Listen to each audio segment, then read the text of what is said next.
दिनभरि कामको थकान मेट्नको लागि कामबाट आउँदा बित्तिकै मलाई चाहिँ दुध हालेको चिया चाहिन्छ है। सलक्क 1 कप चिया अनि चियासँग जे हुन्छ त्यही खानेकुराहरू चाहिँ खानु मनपर्छ है। मलाई आउँदा बित्तिकै एकदम भोक लाग्छ अनि जे छ त्यही खायो। मेरो दिनचर्या यही हुन्छ, कामबाट आयो अनि चिया बनायो अनि चियासँग जे छ त्यही। आज चाहिँ सेलरोटी भयो अनि त्यही खान्छु मैले। त्यस पछाडिको मेरो काम सुरु भयो। आज बारीमा जाने तरकारी टिप्नको लागि। अनि मेरो बारीमा हेर्नु न के फलेको छ। फट्याङ्ग्रा छ, त्यहाँ अरिङ्गल पनि छ है जोगिएर।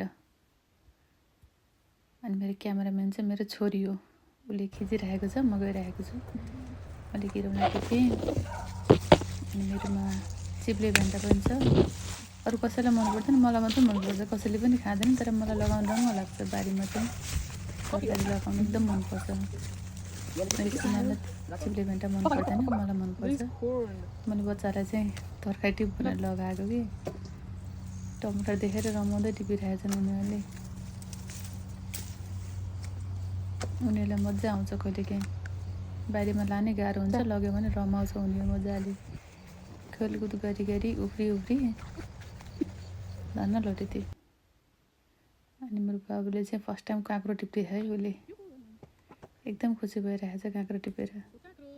अनि यसपालि चाहिँ मेरो बारीमा हल्का फुल्का भए पनि तरकारी भयो। फर्स्ट टाइम पहिलो बारी हो मेरो घर किने पछाडिको तरकारी भयो होइन। खुर्सानी खाएको त्यसले। अनि नानीले फर्सी देखाउन लाँदैछ है उसले। मेरोमा फर्सी पनि फलेछ, कस्तो राम्रो फर्सी भएछ। तर मैले अहिले चाहिँ टिपेको छैन, पकाउनको लागि राखेको छु। फर्सी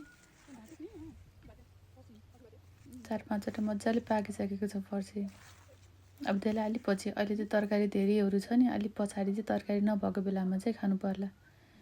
बारी चाहिँ हरियो देखिरहेको छ, बढी फलेको छ मेरोमा। अनि त्यो हामीले चाहिँ हिउँदे सिमी भन्थ्यौँ, यहाँ चाहिँ हिउँ लाग्नै पाउँदैन, चिसो आइहाल्छ। अनि यो चाहिँ काँक्रो, अचार बनाउनको लागि काँक्रो पनि छ, खुर्सानी छ हल्का फुल्का। अनि सानो टमाटर चाहिँ टिप्न मान्दैन, त्यही भएर सानो टमाटर चाहिँ मै टिप्छु। चाडबाडको बेला छ, अब खसी खानु कि फर्सी खानु अचम्म भयो।